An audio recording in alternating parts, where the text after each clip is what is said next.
Hello friends, ಎಲ್ಲರಿಗೂ ನಮಸ್ಕಾರ. ರೇಖಾ ಅಡುಗೆ ಚಾನಲ್ಗೆ ಸ್ವಾಗತ. ಬನ್ನಿ, ಇವತ್ತು ಒಂದು ಹೊಸದಾಗಿ ಡಿಫ್ರೆಂಟಾಗಿ ಸ್ನ್ಯಾಕ್ಸ್ ರೆಸಿಪಿ ತೋರಿಸ್ಕೊಡ್ತೀನಿ. ಈ ರೆಸಿಪಿ ಮಾಡೋದಕ್ಕೆ ಜಸ್ಟ್ ಮೊಟ್ಟೆನೂ ಆಲೂಗಡ್ಡೆ ಇದ್ದರೆ ಸಾಕು. ಸೂಪರಾಗಿರುವಂಥ ಸ್ನ್ಯಾಕ್ಸು. ಮಕ್ಕಳು ಕೇಳಿದ ತಕ್ಷಣವೇ ಒಂದು 10 ನಿಮಿಷಕ್ಕೆ ಮಾಡಿಕೊಡ್ಬೋದು, ಅಥವಾ ಗೆಸ್ಟ್ ಬಂದಾಗ ಕೂಡ ಮಾಡಿಕೊಡ್ಬೋದು. ಟೀ ಕಾಫಿ ಜೊತೆಗಂತೂ ತುಂಬಾ ಚೆನ್ನಾಗಿರುತ್ತೆ. ಇದು ಮಾಡೋದು ಸುಲಭನೇ. ಇದು ಯಾವ ರೀತಿ ಮಾಡೋದು, ಇದಕ್ಕೆ ಬೇಕಾಗುವ ಇಂಗ್ರೀಡಿಯೆಂಟ್ಸ್ ನೋಡೋಣ. ಇಲ್ಲಿ ನೋಡಿ, ಈ ಥರ ಮೀಡಿಯಮ್ ಸೈಜ್ ಆಲೂಗಡ್ಡೆನ ಸಿಪ್ಪೆ ತೆಗೆದು ತುರಿದ್ಬಿಟ್ಟು ನೀರಲ್ಲಿ ಹಾಕಿಟ್ಕೊಂಡಿದ್ದೀನಿ. ಆದಷ್ಟು ಚಿಕ್ಕ ಹೊಲ್ಸ್ ಇರೋದ್ರಲ್ಲಿ ತುರಿದಿಟ್ಕೊಳ್ಳಿ. ಯಾಕಂದರೆ ಲಾಸ್ಟ್ ಟೈಮ್ ಮಂಚೂರಿಯನ್ ಕೂಡ ಆಲೂಗಡ್ಡೆಯಲ್ಲಿ ತೋರಿಸಿದ್ದೀನಿ. ತುಂಬ ಜನನೂ ಕಮೆಂಟ್ ಮಾಡಿದ್ರು, ಖುಷಿ ಆಯಿತು.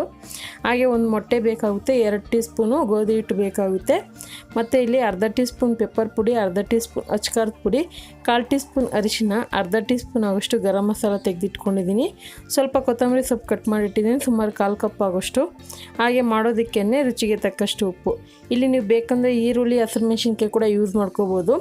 ಈಗ ಆಲೂಗಡ್ಡೆನ ನಾನು ತುರಿದಿದ್ನಲ್ವ, ತುರಿದಿದ ತಕ್ಷಣ ಅದು ಕಲರ್ ಚೇಂಜ್ ಆಗುತ್ತೆ. ಅದಕ್ಕೆ ನೀವು ನೀರು ಹಾಕಿಟ್ಕೊಂಡ್ರೆ ಅದರಲ್ಲಿರೋಂಥ ಹಾಲಿನಂಶ ಎಲ್ಲ ಹೋಗಿ ಚೆನ್ನಾಗಿದ್ದು ಡ್ರೈ ಆಗಿ ಮಾಡ್ಕೋಬೇಕು. ಅದಕ್ಕೆ ಈ ಥರ ಚೆನ್ನಾಗಿ ಹಿಂಡ್ಕೊಳ್ಳಿ, ಅದರಲ್ಲಿರೋ ನೀರಿನಂಶ ಎಲ್ಲ ಹೋಗಬೇಕು. ಆ ಥರ ಹಿಂಡಿ ಹಾಕ್ಕೊಳ್ಳಿ. ಲಾಸ್ಟ್ ಟೈಮ್ ಅದೇ ಹೇಳ್ದಂಗೆ ಮಂಚೂರಿಯನ್ ಮಾಡಿದ್ದೆ, ತುಂಬಾ ಇಷ್ಟ ಆಯಿತು. ಮತ್ತು ನನಗೆ ನೀವು ಸಹ ಟ್ರೈ ಮಾಡಿ ತುಂಬ ಜನ ಕಮೆಂಟ್ ಹಾಕಿದ್ರಿ, ಸೊ ಖುಷಿ ಆಯಿತು ನನಗೆ. ಸೊ ಇದನ್ನು ಟ್ರೈ ಮಾಡಿ ನೋಡಿ, ತುಂಬಾ ಚೆನ್ನಾಗಿರುತ್ತೆ. ಈಗ ಇದಕ್ಕೆ ಒಂದು ಮೊಟ್ಟೆನೂ, 2 ಟೀ ಸ್ಪೂನ್ ಗೋಧಿ ಹಿಟ್ಟು, ಪೆಪ್ಪರ್ ಪುಡಿ, ಖಾರದ ಪುಡಿ ಮತ್ತು ಗರಂ ಮಸಾಲ, ಅರಿಶಿನ ಪುಡಿ ಹಾಕ್ಕೊತಾ ಇದ್ದೀನಿ. ನಿಮಗೇನಾದರೂ ಫ್ಲೇವರ್ ಥರ ಬೇಕು ಅಂದರೆ ಇಲ್ಲಿ ಚಿಲ್ಲಿ ಫ್ಲೇಕ್ಸು, ಹಸಿರು ಮೆಣಸಿನ್ಕಾಯಿ, ಈರುಳ್ಳಿ, ಕ್ಯಾಪ್ಸಿಕಮ್ ಏನಾದರೂ ಯೂಸ್ ಮಾಡ್ಕೋಬೋದು. ಆದರೆ ಆದಷ್ಟು ಚಿಕ್ಕದಾಗಿ ಕಟ್ ಮಾಡಿ. ಈಗ ಕಟ್ ಮಾಡಿರೋಂಥ ಕೊತ್ತಂಬರಿ ಮತ್ತು ರುಚಿಗೆ ತಕ್ಕಷ್ಟು ಉಪ್ಪು ಹಾಕ್ಕೊತಾ ಇದ್ದೀನಿ. ಇದಕ್ಕೆ ನೀರೇನು ಮಿಕ್ಸ್ ಮಾಡೋಕ್ಕೆ ಹೋಗಬೇಡಿ, ಯಾಕಂದರೆ ಮೊಟ್ಟೆನೇ ಸಾಕಾಗುತ್ತೆ.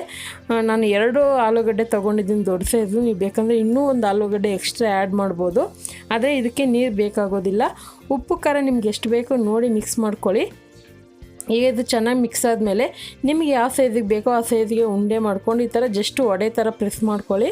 ಇದು ಮಾಡೋದಕ್ಕೆ ನೀವು ಡೀಪ್ ಫ್ರೈ ಮಾಡಲೇಬೇಕಂತ ಏನಿಲ್ಲ, ಜಸ್ಟ್ ಸ್ವಲ್ಪ ಎಣ್ಣೆ ಹಾಕಿ ಕೂಡ ಫ್ರೈ ಮಾಡ್ಕೋಬೋದು. ದೋಸೆ ತವ ಮೇಲೆ ಕೂಡ ಮಾಡ್ಕೋಬೋದು. ಸೊ ಇಲ್ಲಿ ನಾನು ಫ್ರೈ ಪ್ಯಾನ್ಗೆ ಒಂದು 3-4 ಟೇಬಲ್ ಸ್ಪೂನ್ ಎಣ್ಣೆ ಹಾಕಿದ್ದೀನಿ. ಎಣ್ಣೆ ಬಿಸಿ ಆದಮೇಲೆ ಇದನ್ನು ಚಿಕ್ಕದಾಗಿ ನಾನು ಉಂಡೆ ಮಾಡಿ ಈ ಥರ ವಡೆ ಶೇಪ್ಗೆ ಹಾಕ್ಕೊತಾ ಇದ್ದೀನಿ. ಇದನ್ನು ಮೀಡಿಯಮ್ ಲೋ ಫ್ಲೇಮಲ್ಲಿ ಇಟ್ಕೊಂಡು ಬೇಯಿಸ್ಕೋಬೇಕಾಗುತ್ತೆ. ಆಲೂಗಡ್ಡೆ ಆಗಿರೋದ್ರಿಂದ ಸ್ವಲ್ಪ ಬೇಯೋದಕ್ಕೆ ಟೈಮ್ ತೊಗೊಳುತ್ತೆ, ಮಿನಿಮಮ್ ಆದರೂ ಒಂದು 4 ನಿಮಿಷ ತೊಗೊಳುತ್ತೆ. ಸೊ ಆದರೆ ಕಡಿಮೆ ಉರಿ ಇಟ್ಟು ಮಾಡ್ಕೊಳ್ಳಿ, ತುಂಬಾ ಚೆನ್ನಾಗಿರುತ್ತೆ. ನೀವು ಯಾವತ್ತೂ ಟ್ರೈ ಮಾಡಿಲ್ಲ ಅಂದರೆ ಒಂದ್ಸರಿ ಅದು ಟ್ರೈ ಮಾಡಿ ನೋಡಿ. ಸೊ ಇವಾಗ ಇದು ನೋಡ್ತಾ ಇರ್ಬೋದು, ಈ ಥರ ನಿಧಾನಕ್ಕೆ ಫ್ರೈ ಮಾಡಿ ಅಲ್ಲಿರುವಂಥ ಎಣ್ಣೆನ ಅದ್ರ ಮೇಲೆ ಹಾಕ್ಕೊತಾ ಇದ್ದೀನಿ. ಹಾಗೆ ನೀವೇನಾದರೂ ಹೊಸದಾಗಿ ನನ್ನ ಚಾನಲ್ ನೋಡ್ತಾ ಇದ್ದರೆ, ನಂದು ಇನ್ನೂ ಒಂದು ರೇಖಾ ಟ್ಯಾಲೆಂಟ್ ಚಾನಲ್ ಅಂತ ಇದೆ, ಅದು ಸಹ ಹೋಗಿ ನೋಡಿ. ನಿಮಗೆ ಎಲ್ಲ ಥರ ಕ್ರಾಫ್ಟು, ಶಾಪಿಂಗ್ ವಿಡಿಯೋ, ವ್ಲಾಗ್ ಅದೆಲ್ಲ ಬರುತ್ತೆ. ಸೊ ನೋಡ್ಬೋದು ನೀವು, ರೇಖಾ ಟ್ಯಾಲೆಂಟ್ ಅಂತ ಚಾನಲು. ಇಷ್ಟ ಆದರೆ ಸಬ್ಸ್ಕ್ರೈಬ್ ಮಾಡ್ಕೊಳ್ಳಿ. ಈಗ ನೋಡ್ತಾ ಇರ್ಬೋದು, ನಾನು 2 ಕಡೆ ಈ ಥರ ನಿಧಾನಕ್ಕೆ ತಿರುಗಿಸ್ಕೊಂಡು ಫ್ರೈ ಮಾಡ್ಕೊತಾ ಇದ್ದೀನಿ. ಇದನ್ನು ನಾರ್ಮಲ್ ವಡೆ ಕಲರ್ ಬಂದಿದ ತಕ್ಷಣ, ಅಂದರೆ ಗೋಲ್ಡನ್ ಕಲರ್ ಬಂದಿದ ತಕ್ಷಣ ಎತ್ಕೊಳ್ಳಿ. ಆದರೆ ಇದ್ರ ಜೊತೆಗೆ ಕಾಂಬಿನೇಷನು ಟೊಮೊಟೊ ಕೆಚಪ್ ಜೊತೆ ತುಂಬಾ ಚೆನ್ನಾಗಿರುತ್ತೆ. ಬಿಸಿ ಬಿಸಿ ಇರೋವಾಗೇ ತಿನ್ನೋಕೆ ಕೊಡಿ. ಉಳಿದಿರೋದು ಇದೇ ರೀತಿ ಮಾಡ್ಕೊತೀನಿ. ಖಂಡಿತ ಇವತ್ತು ತೋರಿಸಿರುವಂಥ ಈ ಸ್ನ್ಯಾಕ್ಸ್ ರೆಸಿಪಿ ನಿಮಗೆಲ್ಲ ಇಷ್ಟ ಆದರೆ ನೀವು ಸಹ ಮನೇಲಿ ಇದೇ ರೀತಿ ಟ್ರೈ ಮಾಡಿ ಯಾವ ರೀತಿ ಬಂತಂತ ಕಮೆಂಟ್ ಮಾಡಿ. ಈ ರೆಸಿಪಿ ಇಷ್ಟ ಆದರೆ ಲೈಕ್ ಮಾಡಿ, ಶೇರ್ ಮಾಡಿ. ಹಾಗೆ ರೇಖಾ ಅಡುಗೆ ಚಾನಲ್ನ ಸಬ್ಸ್ಕ್ರೈಬ್ ಮಾಡ್ಕೊಳ್ಳಿ. ಈ ವಿಡಿಯೋ ನೋಡಿದ್ದಕ್ಕಾಗಿ ಎಲ್ಲರಿಗೂ ಧನ್ಯವಾದಗಳು. ಟೇಕ್ ಕೇರ್, ಬಾಯ್.